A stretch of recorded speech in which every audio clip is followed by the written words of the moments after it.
ቢኒ እናቱን አግቷል። ቢኒ እናቱን ያገተበት ምክንያት በዛም በዚህም ሊገሏት እየተዋከቡ ስለሆነ እሷም እናትና ልጅን አገናኛለሁ ብላ ወደዛ ወይም ወደ ሰላም ቤት መታ ነበር። ወደ ሰላም ቤት ስትመጣ ደግሞ ቀጥታ አይን ለአይን ነበር የተገጣጠሙት ቢኒና እናቱ። እሷም ልጄ ስትል አይኑ እሱ ላይ ነበር ያለፈው። የእሷ አይንም እሱ ላይ፣ የልጇ አይንም እሷ ላይ ነበር ያረፈው። ሁለታቸውም ተያይተዋል። ነገር ግን እሱ ቢጠራጠርም እሷ አላወቀችም። በኋላም ልጄ ይቅርታ ብላ ከብሌን እግር ትወድቃለች። ከብሌን እግር ስትወድቅ የዛ ጊዜ ብዙ ነገር እየተወራ ነው። አቶ በኃይሉ ሲመጣ ያው ተንኮል እንዳሰበና በዛም በዚህም እናቱን እንዲገሏት እንደሆነም ጠንቅቆ ያውቃል። ስለዚህ እርግጠኛ ነኝ እሷ እናቴ ናት ብሎ አምኖበታል። እናም እናቱ ከየት እንደቆየች ባላቅም ወደ ቤቷ እየተመለሰች እያለ ቢኒ አግቷታል። ማን እንዳገታት ለምን አግተው እንዳሰሯት ግን እሷ የምታውቀው ነገር የለም። ቢኒ እንባው እዛው እያለ እየፈሰሰ ነው። እናቱን አግቶ እባካችሁን ፍቱኝ ማናችሁ እያለች ትጮኻለች። ነገር ግን ያገታት ወይም ደግሞ ወደዛ የወሰዳት ልጇ እንደሆነ የምታውቀው ነገር የለም። ልጇ ቢኒ አጠገቧ ሆኖ እንባው በሁለቱም አይኖቹ እየፈሰሱ ነው። ሰላም ጤና ይስጥልኝ ውድና የተከበራችሁ ቤተሰቦቼ በያላችሁበት ሰላማችሁ በዘዘት ትርፍርፍ ይበልልኝ። ለቻናሌ አዲስ ከሆናችሁ የምወዳችሁና የማከብራችሁ ውድ ቤተሰቦቼ ላይክ እና ሰብስክራይብ እያደረጋችሁ የደወል ምልክቷን በመጫን ቤተሰብ ሆኑ። ነባር ቤተሰቦቼ ደግሞ እባካችሁን ቪዲዮ ሲደርሳችሁ ላይክ ማድረጋችሁን አትርሱ። በነገራችን ላይ እንግዳ ድራማ በጣም የሚያሳዝንና ብዙ ነገሮችን የምንማርበት ድራማ ነው። በዛ ላይ እንግዲህ አቶ በኃይሉ የሰላም ወንድም ነው። ከሰላም ፊት መልካምና ቅን በጣም የዋህ ለእህቱ አሳቢ መስሎ ነው የሚቀርበው። ነገር ግን ከኋላ ልጇን እንኳን እንዳታቅ ብቻ ሳይሆን አሁን ልጇን ለመግደልም እያሰበ ነው። ልጇን ገሎ ንብረቷን ወርሶ እሷንም እስር ቤት አድርጎ ከዛስ ሁሉን ነገር ለራሱ ማድረግ ነው የሚፈልገው። እውነት አንድ ወንድም በእህቱ ላይ እንደዚህ ይጨክናል? እንደዚህ አይነት ወንድሞች አሉ። ልጇንም ማሳጥቶ እሷንም ህይወቷን አጥፍቶ የሚፈልገው የእሷን ንብረት መውረስ ነው። በዚህ ደረጃ እውነት እንደዚህ አይነት ወንድም አለ? ለገንዘብ ሲባል እናትና ልጅን ለማጥፋት እንደዚህ ውጣ ውረድ። በዛ ላይ ብሌን የማታውቀውን ያልሰረቀችውን ሀብል እዚህ ላይ ግን በጣም ያስደሰተችኝ በነገራችን ላይ ቤተሰብ ብሌን ያንን ወርቅ ከእናቷ ሰርቆ ወይ እሱ ደግሞ ከእህቱ ሰርቆ ከብሌን እናት ሰርቆ ማለት ነው ከኪሱ አስቀምጦታል። ይህን ነገር ያደረገው ደግሞ ሆን ብሎና ብሌንን ለማስጠመድ ነበር። ወርቁን እዛ እሷ ምን እንደፈለገች ባላቅም ከሱ ቢሮ ስትሄድ ቁጭ በይ ብሎ መልካም ሰው መስሎ ወርቁን ይሰጣታል። ይሄ ከኔ የመነጨ ሀደኛ ነው። ምክንያቱም ማለቴ ስጦታ ከኔ የተሰጠች ስጦታ ነው። ላደረኩብሽ ነገርና ለፈጸምኩብሽ ድርጊት ይሄ ትንሽ ቢሆንም ነው እሱን ይቅርታ እንድታደርግልኝ ወይም ደግሞ ይቅርታሽን እንድቀበል ፈልጌ ነው ይህንን ነገር ያደረኩልሽ ብሏታል ማለት ነው። እሷም የዛ ጊዜ ተጠራጥራለች። እውነት ይሄ ሰውዬ ለኔ ያዝኖ ነው ይሄን ወርቅ የሚሰጠኝ ወይስ ሌላ ነገር አስቦ ነው ብላ አስባበት ስለነበረ ጎበዝ ናት። እዚህ ላይ በጣም ያስደሰተችኝ እንኳንም እንደዛ አደረገች። ቀስ አድርጋ ከራሱ ኪስ መልሳለታለች። እንግዲህ ያን ወርቅ ገና ወደ ውጭ ሀገር ሳትሄድ ራሱ ወንድሟ ወይም አቶ በኃይሉ ለሰላም የሰጣት ነው። የሚገርመው ነገር ወደ ውጭ ሊወጡ ሲሉ አንገቷን አይቶ እንዴት አምሮብሻል ምናምን ካለ በኋላ እህቱ ወርቁ የት አለ ይላታል። ወርቁ የት እንዳደረኩት አላውቅም፣ የት እንዳለማቀው ነገር የለም፣ ብቻ ግን በኋላ ፈልገዋለሁ ብላ ሊወጡ ሲሉ እንደውም ብሌንን ጠርቶ እርግጠኛ ነኝ እሷ ናት የምትወስደው፣ ከሷ ውጭ ማንም አይወስደውም ይልና እየሮጠ ወደ ብሌን ክላስ ይገባል። ወደ ብሌን ክላስ ገብቶ እንግዲህ ብሌንን በጥፊ መታታል ማለት ነው። ወርቁን የት ነው ያደረግሽው ውለጅ ብሎ ልብሷን እንዳለ ዝቅዝቅ አድርጎ እንግዲህ መሬት ላይ ግልብጥብጡን ሲያወጣው በጣም ደስ የሚለው ነገር ብሌን ከራሱ ኬስ አድርጋለት ስለነበረ ከጃኬቱ ማለት ነው እዛ ሲንደፋደፍ ከራሱ ጃኬት ላይ ወርቁ ይወጣል። የዛ ጊዜ ራሱን የተዋረደው ግን ካሁን በኋላ ብሌን የሚጠብቃት ችግር ቀላል አይደለም። ብሌን ካሁን በኋላ የሚያጋጥማት ናት ወይም ደግሞ አቶ በኃይሉ የሚያደርስባት ችግር በትልቅየው ነው የሚሆነው። ለምን ካላችሁኝ በጣም ተናዷል። ወይዘሮ ሰላምም ወንድሟን በጥፊ መታዋለች። እች ልጅ አታደርግም እያለችው ነበር መጀመሪያውም ቢሆንም በኋላም ከሱ ኪስ ሲገኝ አቶ በኃይሉን በጥፊ መታ ከቤቴ ውጣልኝ ብለዋለች። ስለዚህ ብሌንን በትልቁ ነው የሚበቀላት ብዬ አስባለሁ።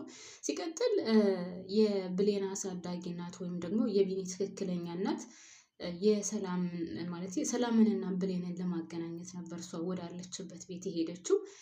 እኔ መሰለኝ ታውቃላችሁ፣ ሰላምን አውቃት ሰላም እንደሆነች አውቃ በቃ ይህች ናት እናትሽ ልትላት ነው ብዬ ነበር። ነገሩ ግን ቤት ከገባች በኋላ ነገሩ ተቀያይሮ ከብሌን እግር ስር ወድቃ በቃ በጣም ይቅርታ እናትሽ በህይወት አለች፣ እናትሽ በዚህ አካባቢ ነው ያለችው፣ ስለዚህ ፈልጌ ያገናኝሻለሁ ነው ያለቻት። እኔ መሰለኝ ይቺ ትልሽ እናትሽ እሷ ናት። ስለዚህ እስከዛሬ ድረስ ያው ልጄን እገልብሻለሁ ስላሉኝ ነው ዝም ያልኩት፣ ነገር ግን እሷ ናት እናትሽ ብላታለች። እዚህ ላይ ውድ ቤተሰቦቼ ቢኒም እዛው ስለነበረ ይሄ ነገር ገብቶታል። የእሱ እናት እንደሆነች ገብቶታል። ልጅሽን እገለዋለሁ ስላሏትና እንዳትናገሪ እንዳሏት ጠርጥሯል። በቃ እናቴ ናት ብሎ እዚህ ላይ ደምድሟል። በዛ ላይ ለብቻው ቁጭ ብሎ ይህችን ሴትዮ የት ነው ማቃት፣ የት ነበር ማቃት እያለ እያሰበ ነበር። ሲቀጥል ብሌንና እሱ ወደ ቤት ሲሄዱ የብሌን አሳዳጊ ቤት ውስጥ አልነበረችም። ከዛ እነሱ ከገቡ በኋላ ትመጣለች። ምግብ አቅርባላቸው እየበሉ እያለ ግድግዳ ላይ የነበረውን ፎቶ ብሌን ትጠይቃታለች። ብሌን ስጠይቃት አይ ወድቆ ተሰበረብኝ ትላታለች። ያን ፎቶ ደግሞ ቢኒ በጣም ያውቀዋል። ገብታችኋል ቤተሰብ? ያ ፎቶ እሱ እጅ ላይ ነበረ። ስለዚህ እሷ ደግሞ ፈርታ ይሁን አላውቅም፣ ብቻ አንስታ ፎቶውን እያየች እያለ ይወድቅና ይሰበርባታል መስታወቱ። ከዛ አንስታ ታስቀምጠዋለች። አሁን ብሌን ፎቶውን አንጭኔው ስትላት እሺ ብላ ከተነሳች በኋላ አይ አያስፈልግም ብላ ተወቹ እንደገና። ቆይ እዚህ ላይ ግን አልገባኝም። ለምን ተወቹ? ለእነሱ ማሳየቱን ለምን አልፈለገችም? እዚህ ላይ ያልገባኝ ነገር አለ ውድ ቤተሰቦቼ።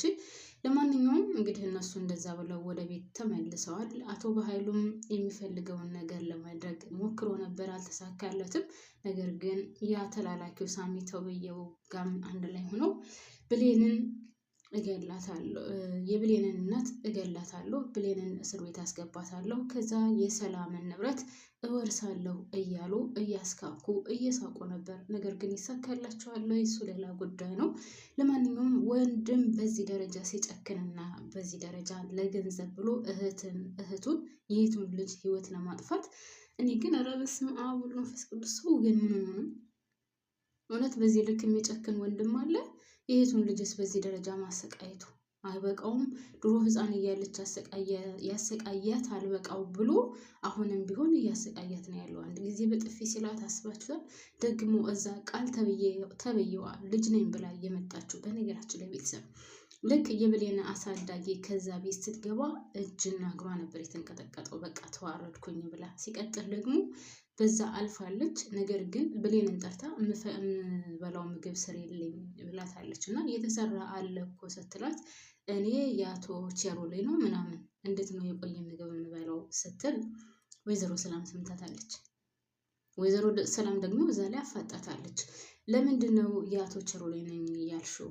አባትሽ ማን ነው? ለምንድን ነው አቶ ቸሮ ያልሽው? እስኪ ንገሪኝ ስትላት አሁንም ድጋሚ የአቶ ቸሮሌ ነኝ ትላታለች። ሰላም አሁን እዚህ ላይ አባትሽ ማን ነው እያለች ውጥር አድርጋ ስትጠይቃት ምንድን ነው ያለችው? አይ እኔ እንደምን ትጠይቅኛለሽ? በህፃንነት የወርውራችሁ ጥላችሁኝ ማንም ነው ያሳደገኝ። ሜዳ ለሜዳ ነው ያደግኩት። ደግሞ መተሽ አባትሽ ማን ነው እናትሽ ማን ናት ትይኛለሽ? እንደናንተ አይነት ቤተሰብማ ባይኖረኝ ይሻላል ብላ እንደውም ወደ ራሷ መለስ አድርጋ ስታለቅስ ወይዘሮ ሰላምን ትታው እሷም ማባበል ትጀምራለች። ነገሩን አጧጥፋ ወደ ራሷ ዙረዋለች። እናም ውድ ቤተሰቦች እንግዲህ ብዙ ነገር በብሌን ላይ ለማድረግ ይሞክራሉ። ነገር ግን እስካሁን ድረስ ምንም ያን ያክል የተሳካላቸው ነገር የለም። እንግዲህ ቢኒም ሲመጣ ምን ሆነሽ ነው የተናደድሽው ሲላት ወጡን ደፍታብኝ አለቻት። እናቷም ስትመጣ እንግዲህ ያው እናት ተብዬዋ ወይዘሮ ሰላም ስትመጣ ያላደረገችውን አደረገች። ብቻ በዚህ ድራማ ላይ በብሌን ላይ እየተደረገ ያለው ነገር እና የብሌን ሲቃይ ቢበቃ ይሻላችኋል ደራሲዎቹ ማለት ነው። ልጅቷ በጣም እየተሰቃየች ነው። በተለይ አቶ በኃይሉ መጋለጥ አለበት። እጅ ቃል ተብዬዋ ራሱ እዛው ቁጭ ብላ ምን ያክል እንደምታሰቃያትና ልጅቷን ምን ያክል ውጣ ውረድ እንደምታበዛባት አንድ ጊዜ ገረድ ስትላት፣ አንድ ጊዜ ድሃ ስትላት፣ ልብሷን ስትረግጥባት የማታደርጋን ነገር የለም። ልጅቷ ገረድ እያለቻት እየሰደበቻት መጥፎ መጥፎ ቃላትን እየተናገረቻት እንኳን ብዙም ስለሷ መጥፎነት አታወራም። ወይኔ በጣም ሳሳዝናለች። እኔ እኮ እንደዚህ መሆኗን አላውቅም ነበር። ለካ እናቷን አታ ነው እንደዚህ ስትሰቃይ ያደገችው። ምናልባት የኔ ህይወትም እኮ እንደዛ ይሆናል እያለች እንደውም ለልጅቷ በጣም ታዝንላታለች። ልጅቷ ግን እሷን ለመግደል እና እሷን ባዶ ለማስቀረት የእሷን ንብረት ወይም እናቷን እንዳታገኝ እየሰራች መሆኑን የምታውቀው ነገር የለም ማለት ነው። እና ሁሉም ጥላቶቿ ናቸው። ደስ የሚለው ነገር ግን አንድ ቢኒ ብቻ እሷ ጋር ቆሞላታል። እኔ ገረድ ነኝ እኮ ብላ ስትለው በጭራሽ አንቺ ገረድ አይደለሽም፣ ቆንጅዬ፣ በጣም የምታምሪ ካሉት ሴቶች ይልቅ አንቺ በጣም ቆንጅዬ ነሽ ሲላት እንደውም ተስፋ ሰጣትና ከሱ ጋር ያላት ግንኙነት እርግጠኛ ነኝ በጣም አሪፍ ይሆናል ብዬ አስባለሁ። ያው ያሳደገቻት ወላጅ እናቱ ናት። ስለዚህ ይጋባሉ ብዬ ወይም ወደፊት አብረው ይኖራሉ ብዬ አስባለሁ። ለማንኛውም ቤተሰቦች እንግዲህ ቢኒ እናቱን አግቷታል። እናቱን አግቶ እንባው በሁለቱ አይኖቹ እየፈሰሱ ነበር እንግዲህ